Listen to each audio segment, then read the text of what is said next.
past 2 days, we covered the introduction to the 5 hindrances. How to deal with each hindrance will be dealt again later in the second component of right effort. Now we are going to explore the prevention paths first. Recall that for right effort, there is a double task to prevent the 5 hindrances from arising at all. The second one, when it arises, we want to dampen it. We want to remove it until it completely vanishes. So the first task that we are going to explore right now is how to prevent the 5 hindrances to arise in the first place. This is what we are going to read today. The first effort to be made regarding the hindrances is the effort to prevent the unarisen hindrances from arising, which is what I explained just now. This is also called the endeavor to restrain, samvara padana. The effort to hold the hindrances in check is imperative both at the start of meditative training and throughout the course of its development. For when the hindrances arise, they disperse attention and darken the quality of awareness to the detriment of calm and clarity. The hindrances do not come from outside the mind, but from within. They appear through the activation of certain tendencies constantly lying dormant in the deep recesses of the mental continuum, awaiting the opportunity to surface.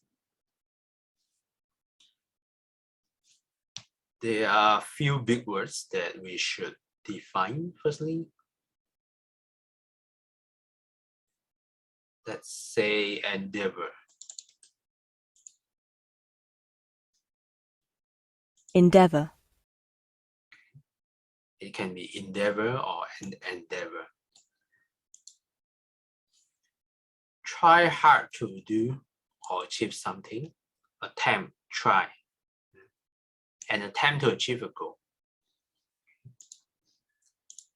This is called an attempt to restrain. The effort to hold the hindrances in check is imperative. Let's say it's imperative. Of vital importance, crucial.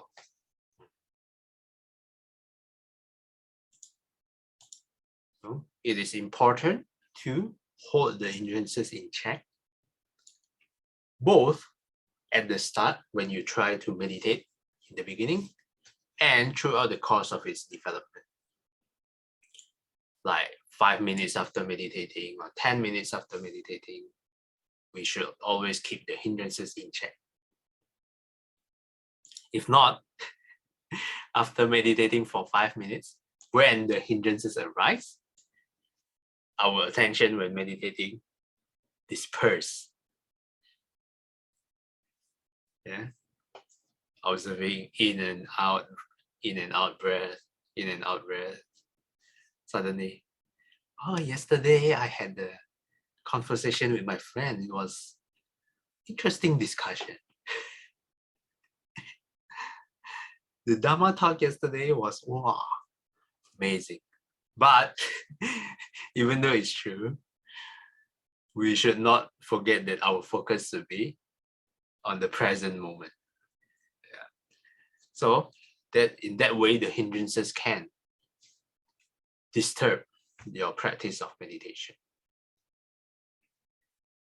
This is what the text means by dispersing attention and darken the quality of awareness. 2, the detriment of calm and clarity. So detriment here, let's define. Detriment. the state of being harmed or damaged. Synonym: harm, damage, injury, hurt. So it can hurt our calmness and our clarity during meditation. This line is also important. The hindrances do not come from outside the mind, but actually within. What do we mean by that? We will explore much in greater details below. They appear, these last lines can be difficult to understand. They appear through the activation of certain tendency constantly lying dormant.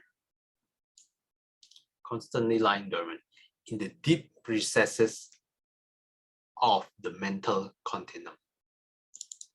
Let's define recesses.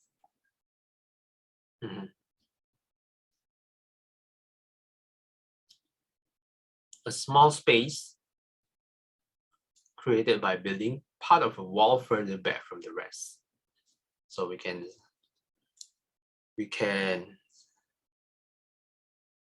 understand this by, let's consider like the mind is figuratively a specific place. In some place of this mind, there is lying certain tendencies. What is lying? The 5 hindrances. There are certain tendencies of the 5 hindrances lying dormant in this space of mind, in the deep recesses of mental continuum, just waiting for the opportunity to arise. That's about this paragraph. Any question or comments? Is it difficult to understand? Yeah. Sakyang, yes. Yeah, I want to share. I remember one time I was watching Venerable Thich Nhat Hanh's video about the consciousness and about the hindrances. So the defilements. So he's saying an example like your present moment is like in a living room. That means you are in the present moment. And then the hindrances or the defilement, like what you mentioned just now, is inside the storeroom. It's in the storeroom. Yeah, something stored there. So when you face 人事物, that means contact with a person, a situation, or an object, then sometimes those defilements in the storeroom might come in. For example, like aversion, anger, ill will, something like that. Yeah, it's deep inside. So he said, at the present moment, what you should know is, instead of using the negative emotions that is inside the store, don't let them arise.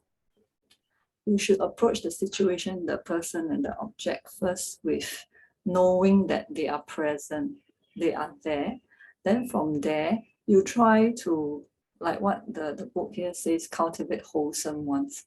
That means when you already sense that, anger is going to arise, you use metta, use loving kindness to, he said it's so cute, he said it's to welcome the guest. Yeah, so how you treat the guest? Oh, welcome. Oh, he can see that anger is arising. Oh, welcome to my living room. The anger. Oh, please have a seat. How are you? That kind of thing. So when we cultivate, I think we are practicing that. That means during meditation, we observe our mind. Easy to get all this irritation and all that inside the store. Then when we are out of meditation in our daily life, when we do our daily activity, we also should try to put that practice into our daily life. Yeah. Yes, thanks again for sharing. Did he speak in English or was it translated? English. Oh, he speaks English. Okay. Yeah. Good to know. Okay. Anyone else would like to comment? If not, maybe we can get Jolene to read the next one. Yeah.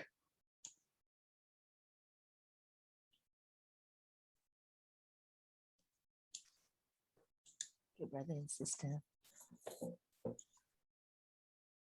Generally, what sparks the hindrances into activity is the input afforded by sense experience. The physical organism is equipped with 5 sense faculties, each receptive to its own specific kind of data: the eye to forms, the ear to sounds, the nose to smells, the tongue to taste, the body to tangibles. Sense objects continuously impinge on the senses, which relay the information they receive to the mind, where it is processed, evaluated, and accorded an appropriate response. But the mind can deal with the impressions it receives in different ways. It governs in the first place by the manner in which it attends to them. When the mind averts to the incoming data carelessly, with unwise consideration, Ayoniso, Manasikara, the sense objects tend to stir up unwholesome states. They do this either directly, through their immediate impact, or else indirectly by depositing the memory traces, which later may swell up as the objects of default thoughts, images, and fantasies.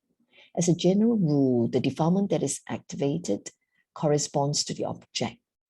Attractive objects provoke desire, disagreeable objects provoke ill will, and indeterminate objects provoke the defilements connected with delusion.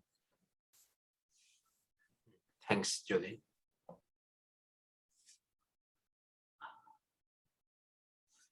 Let's explore this paragraph.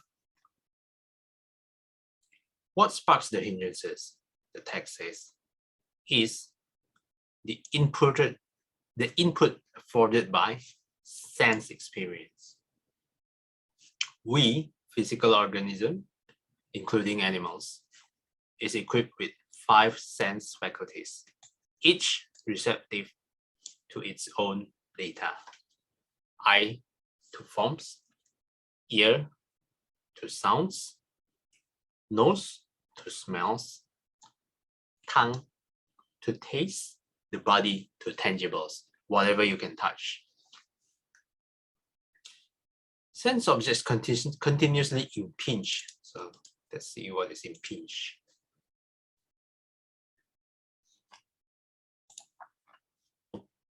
Impinge. Impinge. Continually have an effect, especially the negative one. Continuously have an effect on our senses, which relay the information they receive to the mind. Yeah.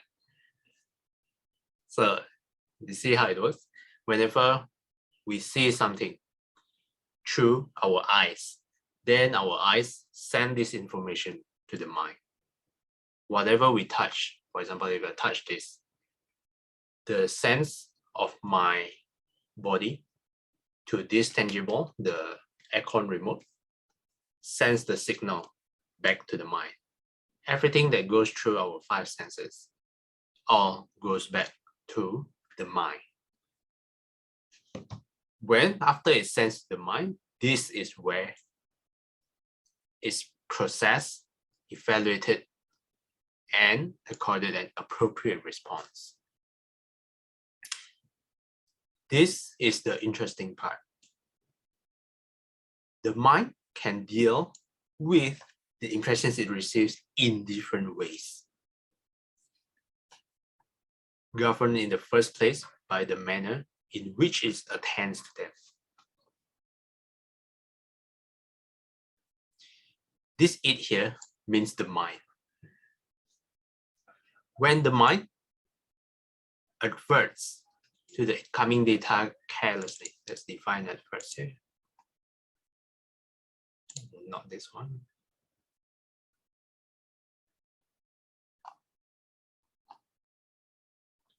Yeah, probably this definition. Advert. Advert. Okay, synonym. Yeah, should be around this. When the mind consider, refer, attend, notice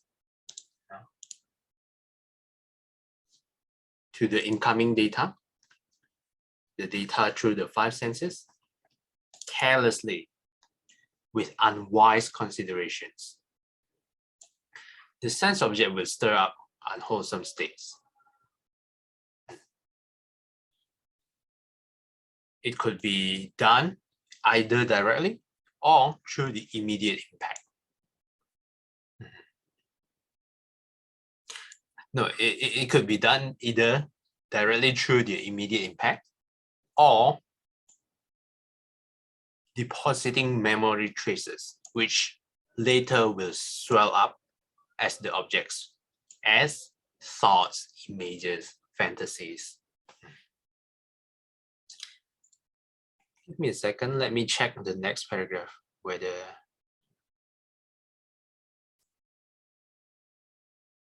yes, yeah, it does explain further about this paragraph.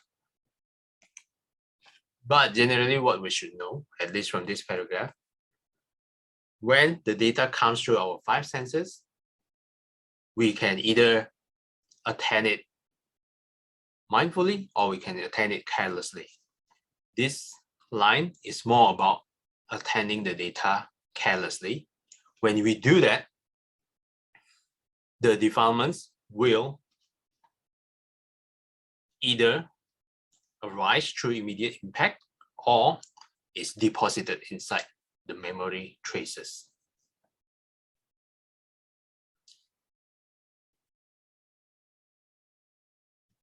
And this beautifully links back again to this sentence. The hindrances do not come from outside the mind, but from within. Then you might ask, oh, isn't everything that we contact with, the five senses, isn't everything comes from outside? Yes, that's true. But what's more important is how you process inside the mind. Because we cannot always avoid outside context. But the most power that we have is within the mind. This is where you have the power to either, this line, attend to the objects, attend to the incoming data carelessly with unwise consideration, or we can do the other way, be mindful, which will be explored later in the paragraphs to come. The last line, as a general rule, the defilement that is activated corresponds to the object. Attractive objects, we will all be pulled to it. We will desire that objects. Disagreeable objects will provoke ill will, hatred, aversion. You know, recall the Kiampa people. Just the moment the person appears, it will already, aversion already arise in me. The last one is not so easy to see. Indeterminate objects provokes the defilements connected with delusion. That's about this paragraph. Any question or comments? Can I ask what is interminated objects? Let's define that. That's good. Good question.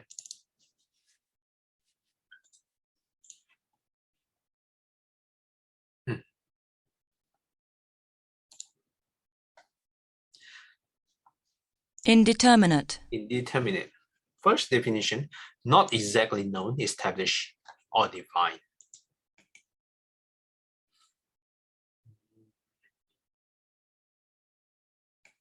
Yeah, it should be this determination. Not undetermined, undefined, unspecified, unfixed. This one you can think of it as okay, attractive objects is easy to notice. Whenever there are attractive people, we will, at least for me, I will turn my head.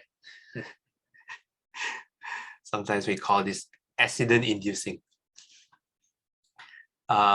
Disagreeable objects is easy to see as well.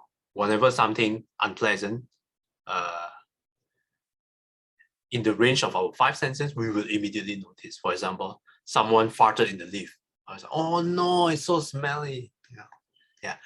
Indeterminate objects is all the objects in between that all of us did not notice, because we are so caught up with the pleasant objects. We are so caught up with the unpleasant objects as well.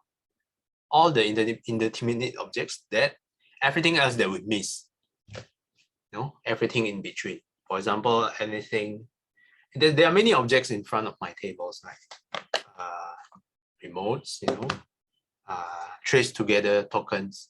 You see, yeah. All of this did not catch my mind because it is causing me neither pleasant or unpleasant feeling. This is what we meant by indeterminate objects. Okay, good question. Thanks, Ingrid. Anyone else?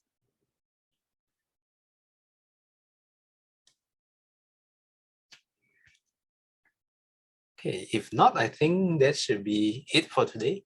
Even though we read just 2 paragraphs, I think it was important to explain this paragraph because just by reading alone, probably it's not so easy to understand. Yeah. The next days to come, we will see how we should deal with all this incoming data. Okay. Let's do a dedication. 厌消三障诸烦恼，厌得智慧真明了。普厌罪障悉消除，时时常行菩萨道。阿弥陀佛。Till we meet again, may we be guided by the Buddha, the Dhamma, and the Sangha. Sadhu, sadhu, sadhu. Have a restrained Saturday ahead. Thanks, everyone. Thank you. Thank you, See you guys again. Thank you. Bye-bye. Bye-bye, everybody. Together. Thank you, everybody. Take care. Bye-bye.